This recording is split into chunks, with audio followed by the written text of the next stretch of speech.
The ultimate gaming event is back. April 4th through the 6th, the Midwest Gaming Classic returns to the Baird Center in downtown Milwaukee, Wisconsin. Get ready for over 350,000 square feet of non-stop gaming action, showcasing the latest modern and retro game consoles, pinball machines, arcade games, tabletop, and so much more. Meet industry professionals, join engaging live panels, and explore the expansive vendor hall, the largest of its kind. Best of all, kids 9 and under are free. Grab your tickets online at MidwestGamingClassic.com or at the Baird Center. Welcome to the next level.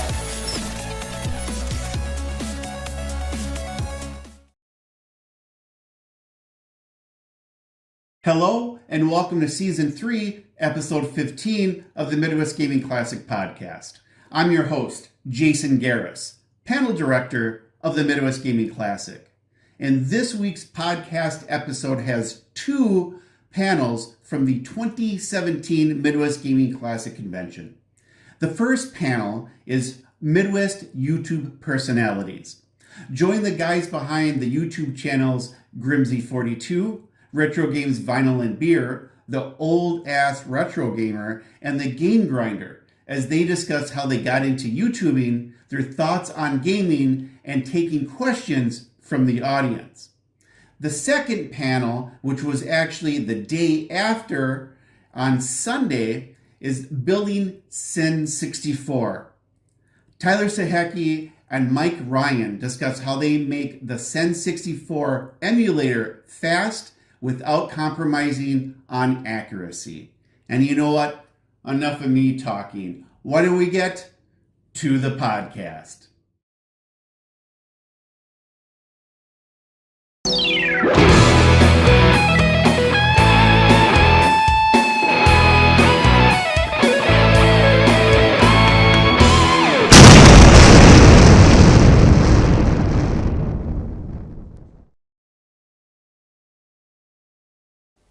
Gamers love to share their love of gaming together, and one of the most popular ways today to do that is through the creation of YouTube content.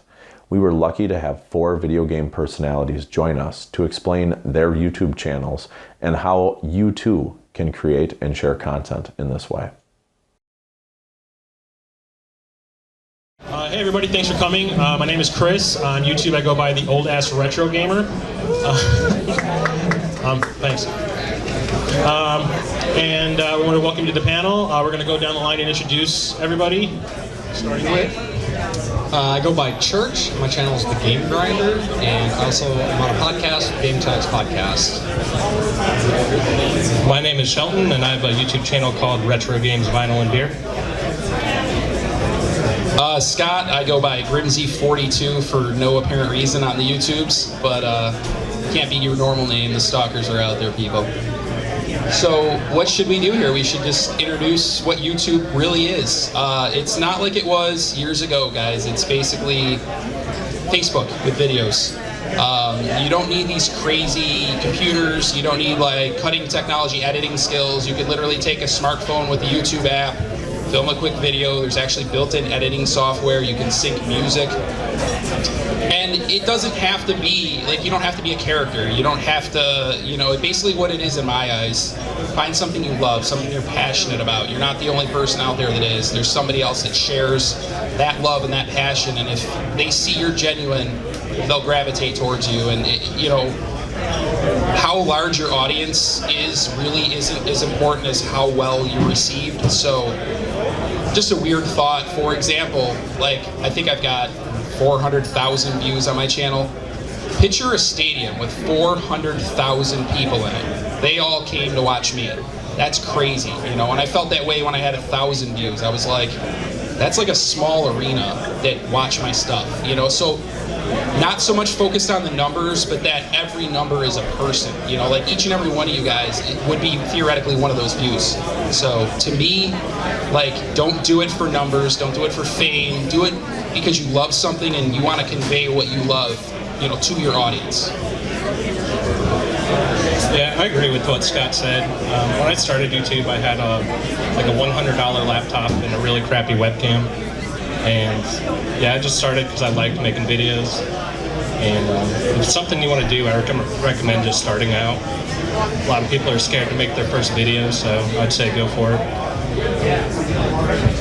Yeah, I started doing the YouTube stuff because I'm a filmmaker. It's one of my hobbies, and it was kind of my way to keep the dust off when I wasn't doing film projects.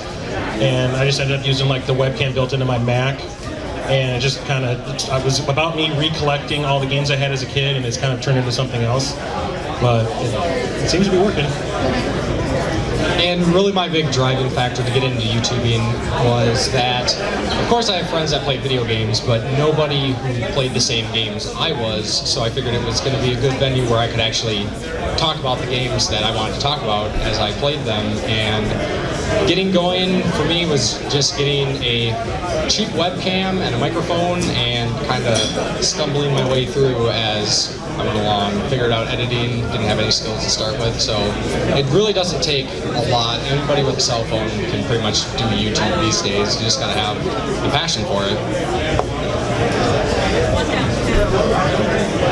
I'm good.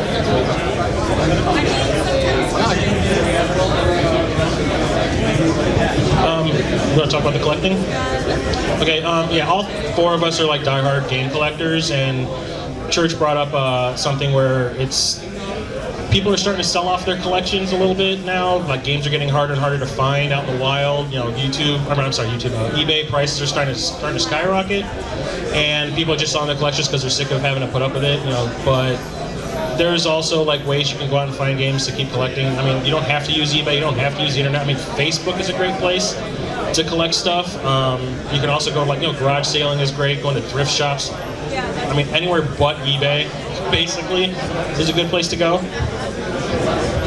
And really expanding that to, communicating with the people you know, friends and family, letting them know that you collect video games. And a lot of times they will, when they're doing some spring cleaning, they'll come across the old box and they'll be like, oh, hey, I heard you collect video games. And, that's another way to do it. Right now, I feel like leveraging Facebook communities is really big benefit to collecting because a lot of people in the same boat, they want to pass on the deals, they want deals themselves, so it just, you just got to keep at it. If you just stop at like a thrift store once and you don't see any video games and call it good, you're not going to find any video games, but if you continuously stop at that thrift store, once a week, a couple times a week, like when things come in, you will find them, and there are still deals out there to be found.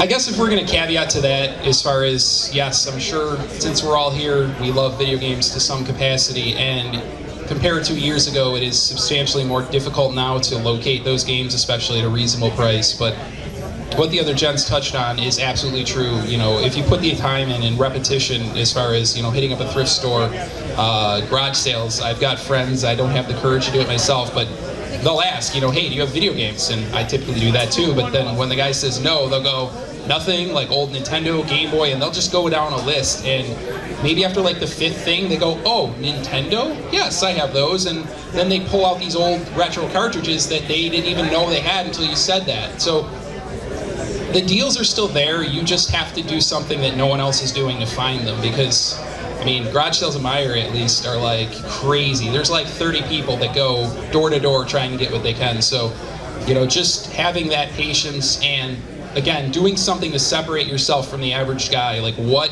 are you doing that no one else is? And obviously not sharing too many of those secrets. I'll share them with you guys, though, because you're my peoples. But no, seriously, though, just, having that extra little bit of enthusiasm will push you ahead of the guys that are doing it just to resell or to make a buck, because no one likes work. But if it's something you're passionate about, you have that extra advantage because it genuinely means something to you. And that is kind of what I tied into before when making videos. If you go up there and you're forcing it and it's fake and you're not really enthusiastic, you just kind of want to fit in, your audience is going to see that. They want to see something you're truly passionate about. So it doesn't have to be gaming, it could be ballet. I'm a huge 1-2-step fan myself, if that's what ballet is. Just anything that you really care about, because that's, transparency is huge. And if they see the passion in your eyes and in your voice, they're going to cling to your content and resonate better with you. So, the next thing we're going to do is, obviously, if you're here, you must have some interest in YouTube.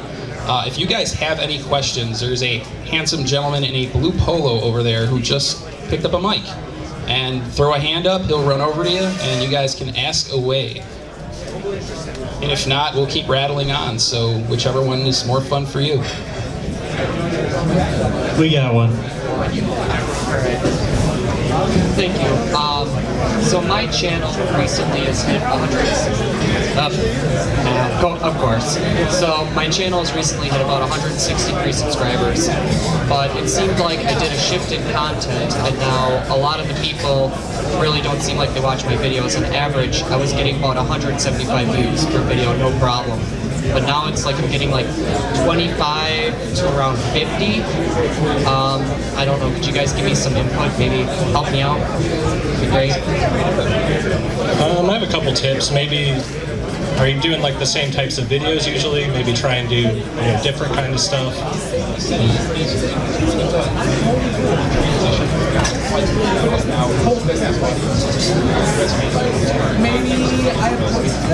Okay, I see. Based on that, I mean, I do like 3 different types of content, and sometimes your videos aren't going to get views for the type of stuff you're doing. Maybe try and reach out to a different type of audience. Like, there's always Facebook groups for each type of thing. I promote my stuff on Facebook all the time in multiple different groups. And I think just trying to reach out to more different people and then find the type of people that would be into that type of thing. One of the things, because as soon as you said that, something hit my mind. Like, imagine you watch Walking Dead every Sunday at 9, and then all of a sudden Sunday at 9, a completely different type of show started going on. They're not going to get, the 80 million viewers that Walking Dead is getting. If I'm watching football and suddenly hockey is on, that's different content. So essentially what you did was you had audience A, and that number of subscribers were there to see that content, and then you transitioned to a different format. So kind of like what Shelton said, if you ever notice when a television network is trying to push a huge show, and you can see these tips because the big channels do it, like Into the Badlands right now, they put it on right after Walking Dead because they know, hey, half of those 70 million people are going to sit here and watch this also. So it's kind of a good way to bring in more viewers. Maybe by the title of your new stuff, they may not think they're interested, but if you make one of your older style content videos and then kind of bridge off a little bit at the end into what your new style is, your old viewers will watch, and then they're not being forced because it's a little bit of extra content. And you can actually go into your analytics, and there's a thing you can use that'll track your viewer retention, and that's huge for anyone who wants to do YouTube. You basically go to the viewer retention, and it will show you a graph, and you can actually compare that graph to the average video. So you can see at what points of your video viewers came or viewers left. And you know how if you kind of like fast forward that little bar, so like let's just say I made a video that says, oh my god, rarest game ever. And I watch the analytic and it says at the 2-minute mark, I had a spike in views. Then I'll go check and see what was there, and that was when I actually showed the game and stopped talking. That's what they came to see. So based on that information, you can go, this is what the people are looking for, and you can tailor your video to give them specifically what they want. If they're into the character development, that's where the spikes will be. If they're into the, the climax, that's where their spikes will be. If they're into the, hyper moment of your video, that's where the spikes will be. So you basically can take that tool and you can see what your current viewers are looking for. So those are some suggestions. And again, if your content has changed, reach out to that new audience, what it is. So are there Facebook groups that do what it is you like? I wouldn't go there and spam my video. People actually find that irritating. I would find other people that do it and comment on their videos. Don't promote yourself, just comment. Your name gets visibility, you get your name out there. You let other people see you exist. And then when they run into you again, they go, hey, I know that guy with the goofy spiky hair and the Dreamcast shirt. I saw him somewhere. And that familiarity kind of trickles over. So those would be some suggestions. And another big help to growing your channel is reaching out and doing collaborations. Like there's tons and tons of YouTubers. A lot of people just trying to get their channel going, looking for those opportunities. And when you're watching other people's videos and commenting on their videos, you know, sometimes they return the favor and check out your content. And if you're both kind of doing the same thing, you reach out and say, hey, let's do a collaboration, you know, whether it's, you know, pickup video collaboration or a game review. Like, the options are limitless. And you know, everybody wants their channel to get views. Like, we're doing it for the passion, you know, that's essentially why we get into it. But at the same time, like, nobody wants the channel to not get any views. So keeping that in mind, that you're doing it for the passion, do it because you enjoy doing it, not necessarily to appease a certain audience. Definitely shows through when you're making videos. And you know, when you switch content like you mentioned you did, yeah, there's going to be a drop off because people were watching your content for that stuff. But like Grimsy said, that some people will check that out and they'll see your new stuff, and you know, it's just kind of a snowball effect. It's a slow process, understanding that YouTube is billions and billions of videos getting uploaded all the time. Like, it's hard to really get the footing in there, but just keeping at it, you know, keep your passion going, I think is going to be the biggest help to growing your channel, and just being patient. Did you have a question? When it comes to collecting, what was the hardest collection for you to complete or still are working on?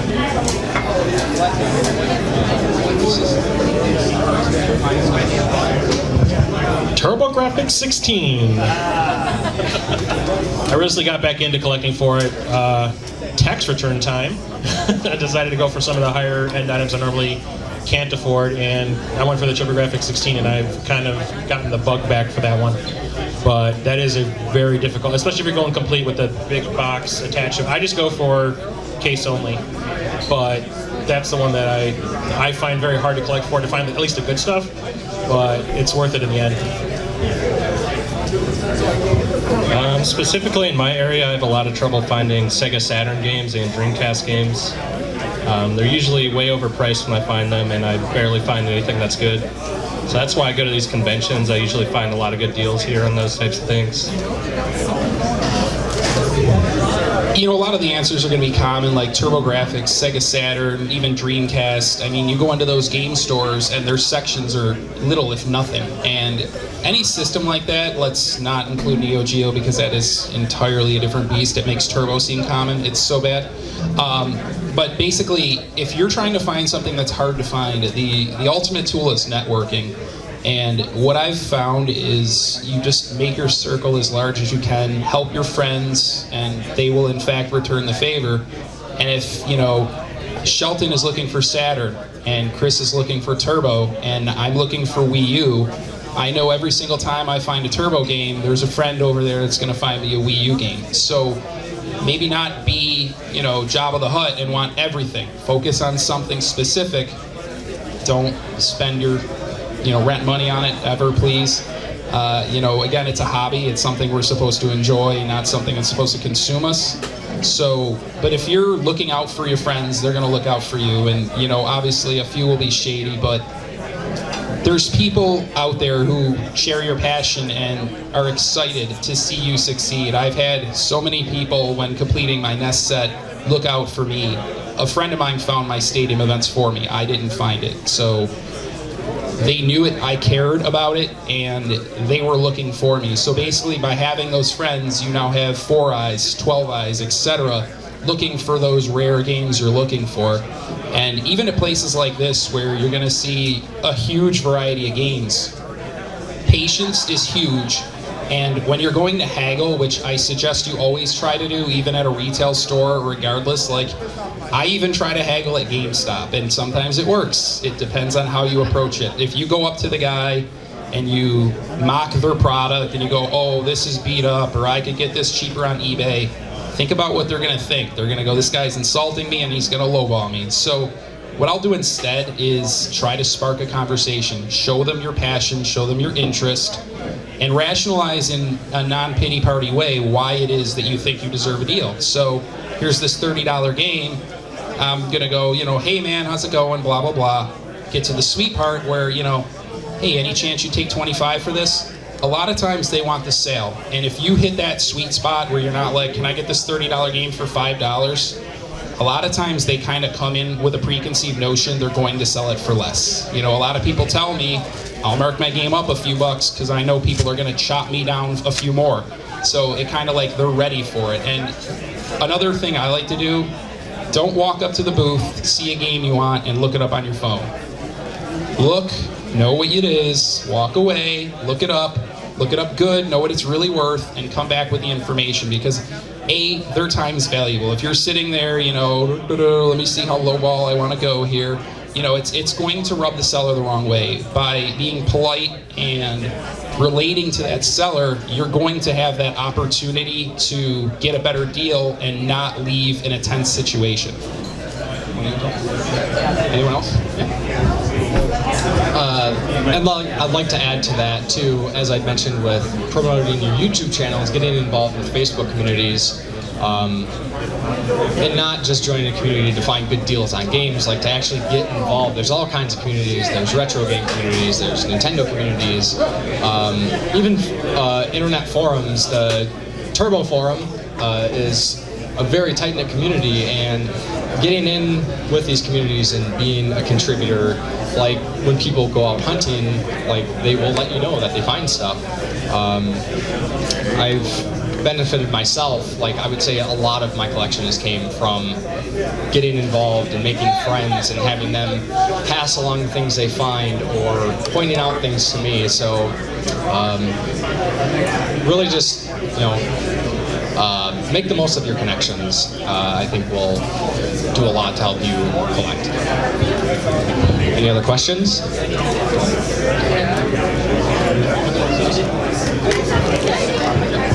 Okay, I guess that's it. Thanks for coming, everybody.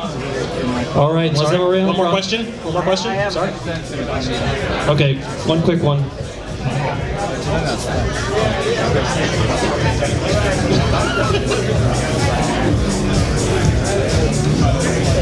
If I was going to start a channel and I was going to do like a face cam, would you recommend I record it on the computer or like on a separate camera?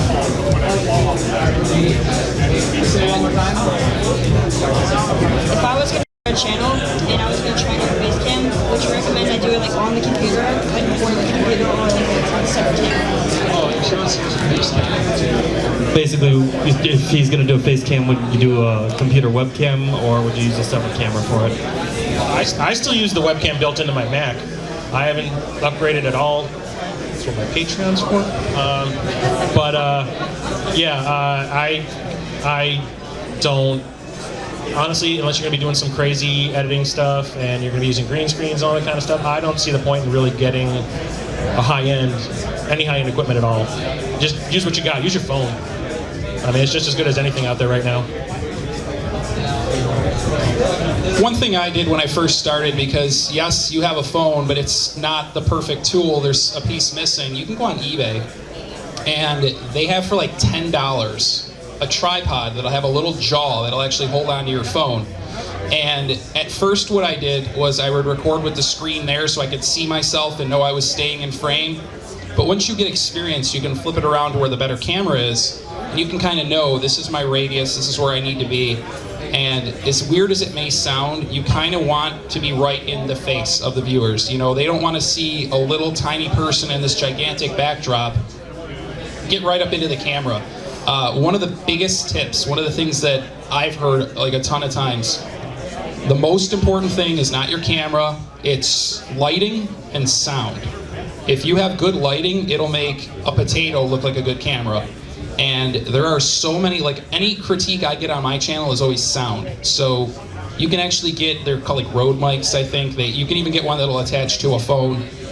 Get a good microphone, because the lighting will make you look good and the mic will make you sound good. And that's two things that are extremely important to people. So, and they're cheap. Like that tripod I told you, I found one on eBay for like $8 shipped. And that's about all the time we have. Once again, big thank you to our presenters.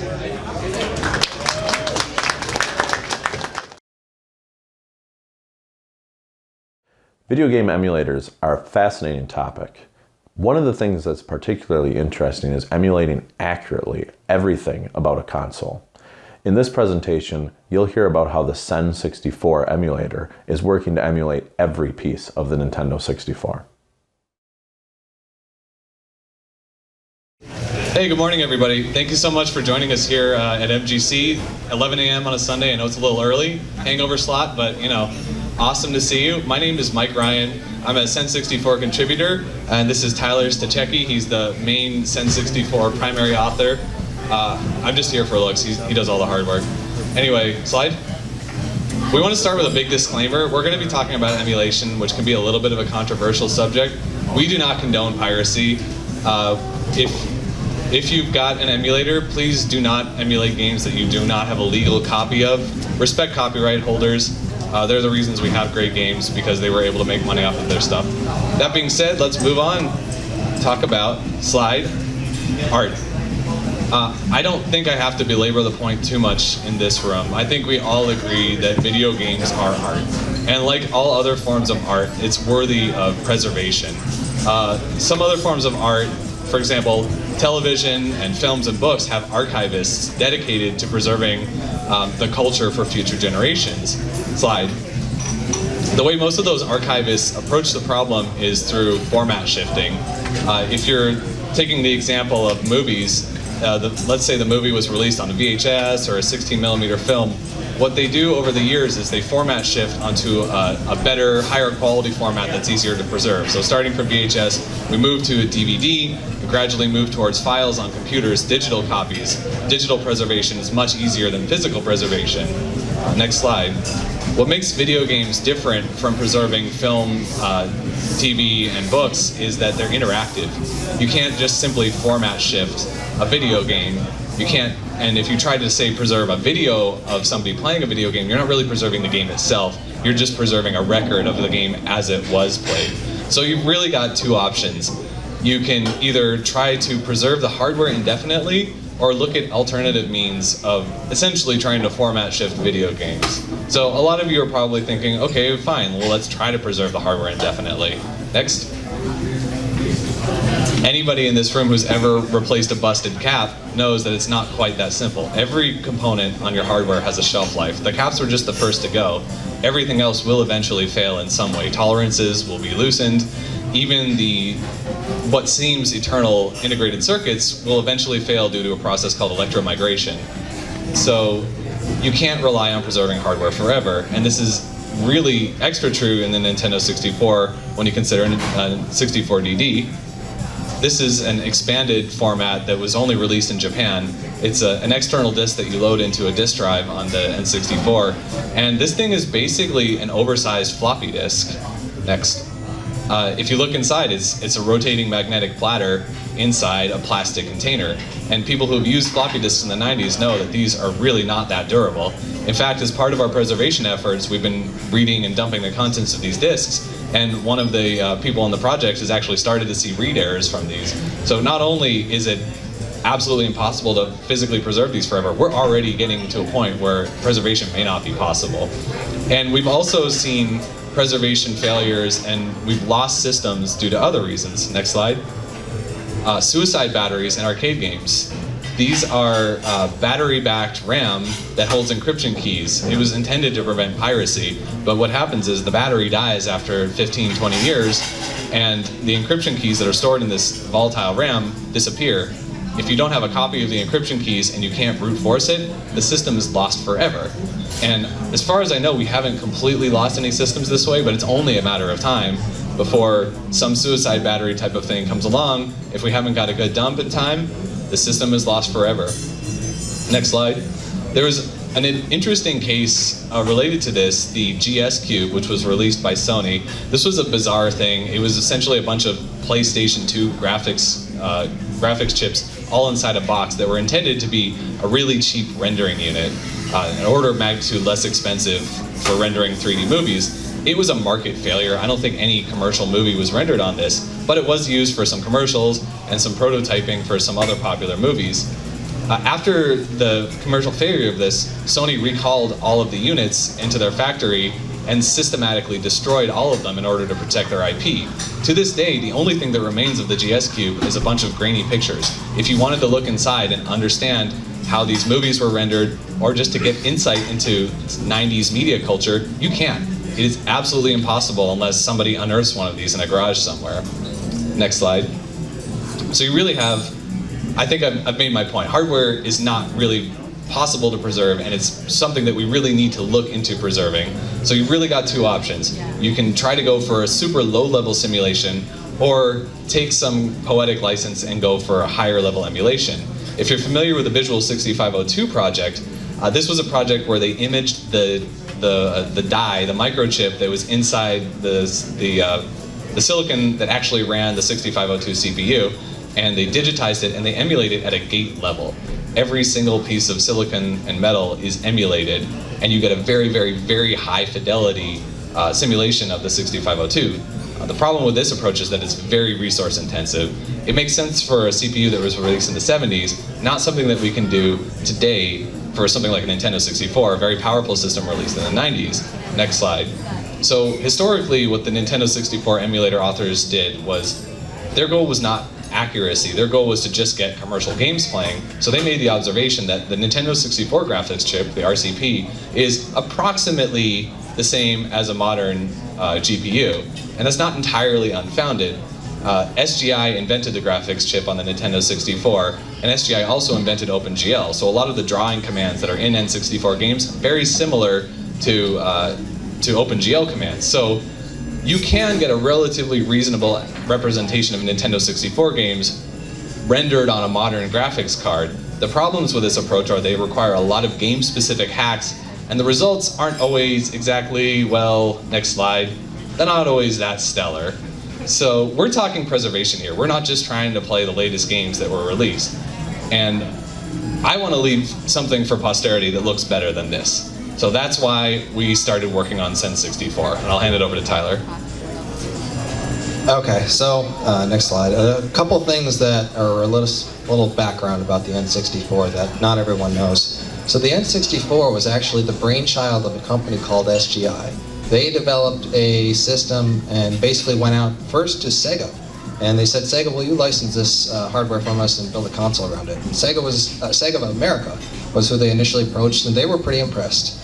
They brought it to Sega Japan, and Sega of Japan encountered a lot of hardware issues that were undisclosed, and so they weren't too keen on it. They wanted full exclusive licensing rights, and SGI wasn't really getting along with them, so they went to Nintendo next, and Nintendo said, sure, we'll license that from you, we won't do it exclusively. So it basically became the N64. So what you see right there is something called an SGI Indie. It's a high-end workstation, and this was used for prototyping games and developing games. So next slide. So here is a picture of the N64 on basically what is a expansion card that you would put inside the Indie. I've never actually seen one of these in person. They do float around online from time to time. This is a Rev 2.0 board, and if you notice, development is spelled wrong, so Lord only knows how accurate 1.0 was, or all the bugs in the 1.0. But this was the 2.0 silicon. If you do ever find a board, please contact me. I would love just to see the thing or learn more about it. It's a pretty interesting thing. A lot of games were developed on this by first-party authors. Next slide. So a little bit about the N64 design. So this is a block diagram, or basically a high-level overview of all the things and how they connect inside the console. The big piece in the middle there is called the RCP. This was a custom piece of silicon that SGI designed as part of the N64. That's the heart and the brains of it. And what I would like to take away from this slide is that it's a very, very complex system, and it's very different from every other kind of system at the time. A lot of systems like the SNES and some other things, they all had little dedicated pieces of work RAM spread across the console. This console just has one giant big piece of RAM, and everything's just constantly banging on it. And as a result of this complexity, it took the developers a long time to figure out how to really extract the potential out of this console. So if you've ever played the N64, some of the first titles released, they don't look as good or as detailed or as high fidelity as some of the games later on in its life. So next slide. is a picture of a game, Indiana Jones, and it's not ringing a bell right now. But the point here is that one of these is actually N64 running the game, and one of them is a PC. And this is 1999, so this is about 3 years into the console's release. Believe it or not, the N64 one is on the right and the high-end PC is on the left. The N64 was generating better visuals than the PC 3 years into its life. It had real-time shadows, the PC did not. You'll notice the N64 looks a little bit crisper, it looks a little bit brighter. Other than maybe the texturing, looks pretty good. And the reason is because the N64 only had 4 kilobytes of texture RAM. It was incredibly anemic. But you could get a really good result out of this incredibly custom piece of silicon. And it's one of the things that I really enjoy about the N64. So next slide. So we're going to talk a little bit about what makes it so hard to emulate. So there's been a lot of N64 emulators, and it's kind of setting the stage for why is N64 different, and going into preservation and things like that. So next slide. Unsurprisingly, the CPUs had bugs. And as I said, the RCP was a custom piece of silicon. SGI basically designed this silicon for a game console. They took their existing architectures and their existing approaches for their high-end workstations that were being used to design movies and stuff at the time, and they basically scaled it down to something that they could sell on a commercial scale. So when they did that, there's bugs in the silicon. There's also bugs in the main CPU, which runs a lot of the game code. There's floating point bugs and things like that. So finding those bugs and then emulating those bugs is also a challenge. You might not just be able to add 2 numbers. You might have to look and see, well, if the numbers are this and this, or there's an add followed by a floating point multiply, the result's not correct. So we're actually trying to emulate the bugs as well as everything else in the console. Next slide. Another thing that makes it difficult is the RCP contains a signal processor, which is basically a DSP. If you're familiar with them, they have something called unsaturated arithmetic that they use a lot, which basically means they have a very small, limited representation of numbers. And so these numbers only work in a certain range, and so after a certain point, you'll start subtracting 1 from a number and it just won't go any lower, or it will wrap around. They do all kinds of funny things. So my favorite example of what is really confusing about this hardware is if you take a really big negative number and you take the absolute value of it, part of the DSP will give you an answer, it'll give you a really big number, and another part of the DSP will give you a really negative number. And so there's really odd things like this that happen inside the DSP that are hard to reverse engineer and hard to understand exactly what the console's doing. We want to get every single edge case out of this chip and understand what it's doing. Next slide. Unsurprisingly, and I'm kind of trying to make this point, the N64 was very different. I mean, just look at the controller. Who even uses the left side grip? Everything about the N64 was very different from every other kind of emulator. And even if you look at modern PC hardware, the way the N64 renders, the way it operates is just so different. You can't really map it to a PC, but that's what makes it special. So, next slide. One of the things that also makes it hard, that we differ from a lot of other emulators, is that we're trying to understand what this chip is doing on the electrical level. So what you have right here is a die shot, or basically if you uncapped the plastic black stuff on top of the RCP, and you took a microscope in and zoomed really far, this is what you would see. And it's a block diagram labeled with the various pieces of the chip. So we're actually emulating what these wires are kind of doing. And so we have to figure out what they're doing and figure out how all this stuff happens, and that's where you uncover the bugs and those kinds of things. So Cen64 right now is not totally emulating every aspect of this, but we're understanding and uncovering a lot of these things as we work with it. So next slide. So to give you an idea of the level of detail that we're going, this commodity FPGA on your left and on your right is one of the N64 CPU on a custom breakout board. So we actually built a kind of an expansion card for an FPGA that has the N64 CPU. And we use this to basically validate and reverse engineer the CPU. We can work with it on a very fine-grained electrical level. We can send it all kinds of weird inputs and see how it responds. And this is the kind of preservation and detail and accuracy that we're really aiming for. It's one thing I haven't gotten a lot of time to take advantage of, but the CPU does boot.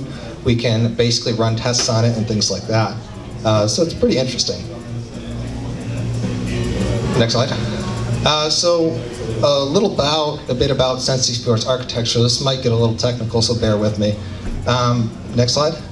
So most emulators are around one of two principles for those who are familiar with it. They're either something called an interpreter or a compiler. Currently, Cen64's current release, which runs pretty well on an i7, Skylake, or Kaby Lake if you are fortunate to have one, you get pretty good results out of this interpreter, but it's not enough going forward. I'm running into this basically problems where I want more accuracy. I need to put more things in, and it's chewing up the performance. So next slide. The interpreter, basically what it does is the game cart, or the thing that we're simulating, has to constantly translate its code into something the x86 CPU or whatever you're running on the right. They don't talk one-to-one. So we have to basically, as addition to find out what the cart code is doing, we also simulate what these chips are doing. And so whenever we do that, we basically have to do it on one-by-one basis, where we look at one piece or one instruction, we simulate what it's doing, and after we do that, then the CPU has to go execute. And we can't really translate and execute at the same time. This guy in the middle is kind of holding up the process as he turns back and forth, going through this process repeatedly. So next slide. So what a lot of emulators do is they bring in this thing called a compiler. And so what a compiler does is you can give it a set of instructions or a big list of things to do, and it will return you a piece of page or a page of code, and you can just keep giving that code straight to the CPU. You don't need to go through somebody. You can put the code aside and come back to it later. So this is challenging in that concept of cycle-accurate emulators, or basically things which are trying to emulate the chip at its lowest levels, like we're trying to do. Because each time you go to generate a page, it's so long, there's so much code, that you lose track of how many pages you have, and you end up basically trying to find all these pages all the time, and your performance ends up backfiring. You spend so much time trying to find things that it just doesn't work out. So what we're actually doing is, next slide, you might be confused why there's an Android up on the screen, but Cen64's next generation core is basically a virtual machine. It takes a lot of the same principles that your Android chip was. It has a custom compiler that I'm writing. It generates code very fast, but it only generates code for things that happen very often. So if you're familiar with the N64, it used to use something called microcodes or U-codes. And so SGI basically had these very small programs that ran on the RCP that are very performance intensive, very critical. So we're actually compiling not only what the code or what the RCP was executing, but with that code, we're also including the code that needs to be executed to simulate all the things going on between the wires. So it's a very interesting project. It looks like it's very successful so far. So next slide. So how this pertains to Cen64 and going forward, we're hoping again to really aim for accuracy and preservation of this hardware. I think Mike spoke to it a lot. You can visit our website at cen64.com. We're always looking for contributors. We're on N64 Dev, and Mike will give you a list of the shout-outs on the next slide. Before that, Tyler forgot to mention, one of the other benefits of the approach that we're taking is that, go back a slide, since we're generating the compiler ourselves, we can make a lot of assumptions about the target operating system. If you're familiar with how compilers work or how native code works, there's something called a calling convention. Every time you call a function, you have to spill registers out onto the stack, and it ends up wasting a lot of time and performance if you know that you're never going to use those registers that are getting spilled out onto the stack. So the compiler that Tyler is working on can just completely ignore calling convention, because the only code it's calling is code that it generates, meaning we can make much more efficient use of registers, and we can basically get really, really high performance without sacrificing any accuracy whatsoever. That's another really important point. So before we move on, the status of the existing interpreter core is that on a very high-end desktop computer, you can run most existing code at nearly full frame rate. Not quite there yet, which is why we're switching to the newer approach. But if you've got a powerful desktop, I highly recommend you go to our website, Cen64.com, download the latest build and give it a try. I think you'll be pretty pleasantly surprised. So next slide. I want to give some shout outs, some greets, and some thanks to a huge amount of people. I'm not going to read out all these names. It really does take a village to build an N64 emulator. I specifically want to call out the MESS team because they're the only other team who's working on an emulator that's intended to be cycle accurate and preservation oriented. Because of the way they've architected their emulator, it will absolutely never get the type of performance that we have. But that being said, for preservation's sake, great project. We totally steal our graphics renderer from them, which is the best out there. Some other emulators, tons of folks in the room. Thank all of them. Next slide. We all also wanted to thank MGC and Dan Lucen for hosting us. This is our hands down favorite video game conference, and thank you guys all for coming here. Some information, check out our website, email us, and we actually have a minute or two for questions if you have any questions. So everything was crystal clear? Oh, we got one up here. There's a microphone coming. I just wanted to ask, are you planning on having a debugger support in the new version of Cen64? I know you had sort of plans in the old interpreter, but don't know how that would play with the compiler. Before Tyler answers, this is something I've been bugging him about since like I first heard of the emulator, so it's something that I definitely want to see, but I'll let him answer that. So I do have more time now with this existing one, but I do have plans for debugger.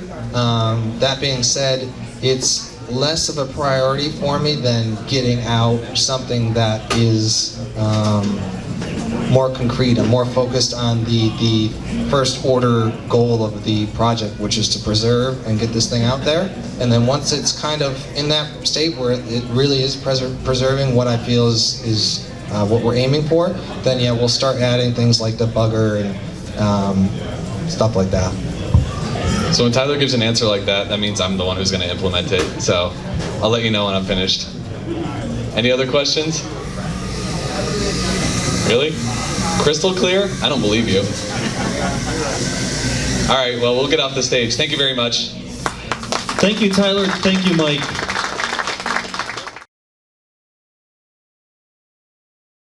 And that's it. That's the end of this week's podcast episode. I hope you enjoyed it as much as I did. Going back to the year 2017's Midwest Gaming Classic Convention and the two panels, Midwest YouTube Personalities, which was on the Saturday of the convention, and building Cen64, which was the Sunday of the convention. And here's a short reminder about liking, commenting, and subscribing. It helps the channel out immensely, and I would greatly appreciate it. And until next time, take care, stay safe, and game on.